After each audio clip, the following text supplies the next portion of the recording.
Resident Evil 3's stunning visuals and camp horror schlock can't cure a game plagued with terrible boss fights, uninspired level design, and a poor conclusion that pales in comparison to its much superior predecessor. Please note this is a review of Resident Evil 3 and does not reflect Resident Evil Resistance, a multiplayer game that comes with Resident Evil 3, as I was only able to find one full game at the time of writing. The reoccurring feeling that I got when I played Resident Evil 3 was an overwhelming desire to play Resident Evil 2 again.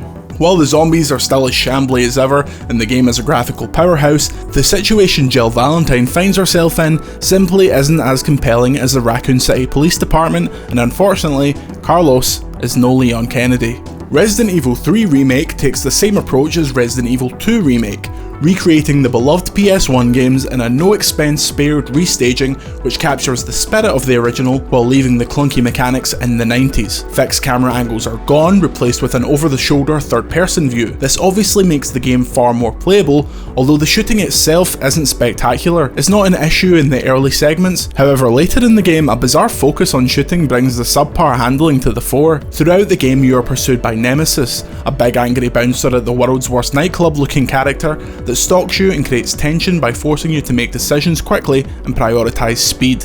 If that sounds familiar, it's because his mechanics are extremely similar to Mr. X's from Resident Evil 2. Now eventually, dealing with Mr. X was an annoyance that you could easily give the shimmy, but in the early game he was a pants-ruining horror who made opening a door a coin flip between safety and having a heart attack. Nemesis begins as an annoyance and only gets worse. It feels like I've seen the trick. He didn't once jump scare me because they all felt telegraphed.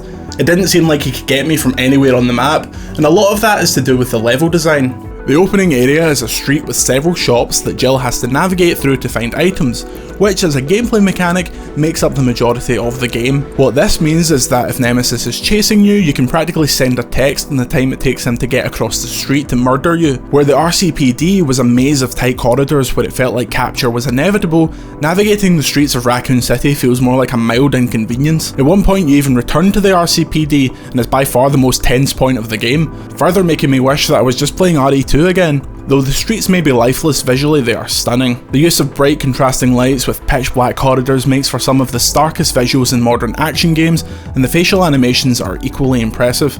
The story is so thin it's practically see-through, but it's serviceable zombie horror schlock. It's the type of thing that would be on the telly at the world's dullest afters. It's certainly a weird time to be playing a game that starts with news footage about pandemics, but it doesn't say anything of consequence about it, so it probably won't have you thinking too deeply. I like Jill a lot as a character and her performance is great. Carlos, however, was so boring that I repeatedly forgot his name and had to look it up before writing this review. Carlos is not only intensely boring, his gameplay segments are absolutely turgid. Resident Evil isn't a shooter, but for some reason during several chunks of the game you're forced to follow around a man with less charisma than the heap of tofu from RE2 and gun down enemies. The shooting mechanics aren't designed for extended firefights and it really shows.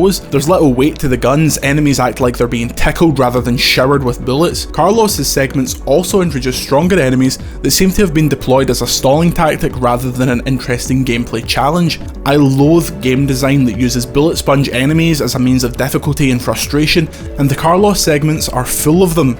The game has a bizarre number of boss fights for its relatively short runtime. I literally found myself asking why won't you die after what felt like the 9th almost identical encounter. Why Resident Evil games feel so inclined to end with a boss fight I'll never know, because their combat simply isn't one of their strengths, and in Resident Evil 3 especially, the closing segments quickly soured the moderate enjoyment I was getting out of the more Resident Evil-y moments.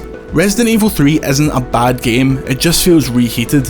The scares aren't as scary, the big bad isn't as bad, something they've tried to compensate with by making him much bigger, and the setting fails to inspire the intrigue and the terror of the RCPD police station. The game being released so soon after the incredible Resident Evil 2 remake feels like a huge mistake in my opinion, especially when sections of the game require revisiting areas I feel like I'd just left. Resident Evil 2 Remake was the first time a Resident Evil game really worked for me.